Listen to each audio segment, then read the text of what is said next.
Oh, sorry. I was just doing my devotions.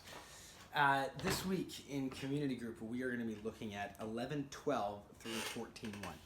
Now, I realize it's a really big text, and I realize that probably as you're seeing at the start of this, you're like, Joel, you better tell me what to do here because it's such a big text. And what's difficult, I think, about this passage that we're looking at is that there's so many things that are repeated from earlier on that it can just feel like you're reading the same thing over and over and over again, especially because there is so much judgment once again in this text. So what I'm going to try and help you do is just, I think just trying to kind of distill the text a little bit, somewhat simplify it by focusing on two different, somewhat unique things to these chapters that we are looking at. Okay, so obviously there's still judgment there. That's something that you probably still going to need to talk about. You've talked about it a lot, though. And there still is all the sin that Israel's doing right now and that God's going to destroy them, all that kind of stuff like that. But there's two unique things about this text that I really want to try and highlight this week.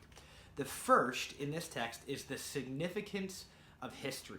God actually spends a lot of time from 11:12 through 14:1 talking about what has happened in the past to Israel. Now, he's mentioned, obviously, God's taking them out of Egypt. He's mentioned that multiple times, but there's actually some unique things here. So 12:2 through 12:6, and then again in like 12:12, he's talking about what Jacob did. So Jacob is obviously Israel's ancestors. He's one of the patriarchs, so he's the grandson of Abraham. He's actually the person who's renamed Israel, so the whole nation is named after Jacob. But God talks about what happened to Jacob in order to really help Israel remember where have they come from. Okay, not just what are they doing right now. Okay, so they're obviously sinning right now. They're really struggling with things right now. They are rejecting God right now. But he's trying to say, remember where you came from. Remember the things that you used to do. Remember how we used to strive together. How we were actually close at one point. So he does that. He also repeats things about the Exodus. Remember what I've done for you. How I brought you out of Egypt. I care for you in that kind of way. I took you through the wilderness. I gave you prophets. All those kind of things. And then he also recounts the time that they asked for a king. Okay, so this refers back to 1 Samuel 8 when they asked for a king. God didn't want to give them a king, but they asked for it. So he actually tells them in short ways. He reminds them of their history. But why does he do that?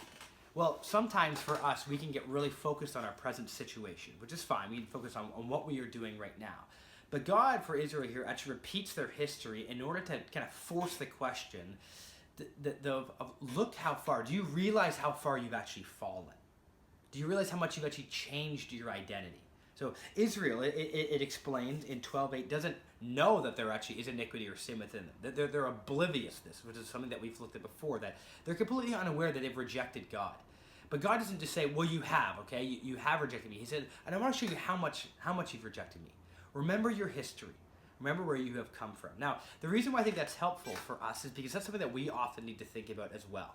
So you should be asking people in your group, I think, to really think about, where have you come from? When you look back on your life, what are the things that God has done in your life? Were there times in your life that you were significantly closer to the Lord? And where are you now?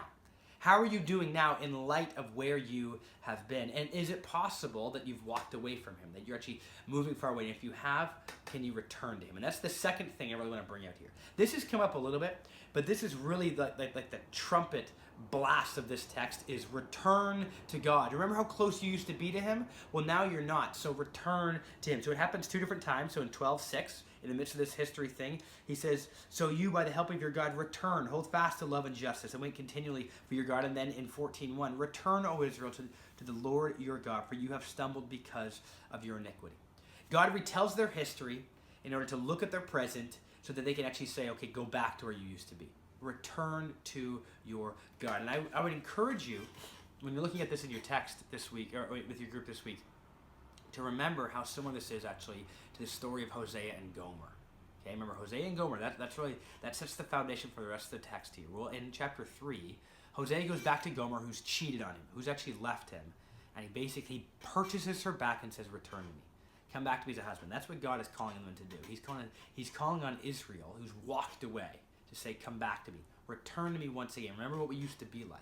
And that's the call in our lives as well, to return to God. Because amazingly, no matter what you have done, no matter what, any sin that someone has done, if they come back to him, there is forgiveness, there's reconciliation, there's restoration, all those kind of things. And so we should be discussing in our groups, what would it look like to return to the Lord? And are there people that you see in your life that you don't think it's possible for them to come back? What should we do to actually see them return to God? Here we actually see God's merciful faithfulness. That even though they've walked so far away, that they've rejected God so much from what he has done for them, he still says, return to me.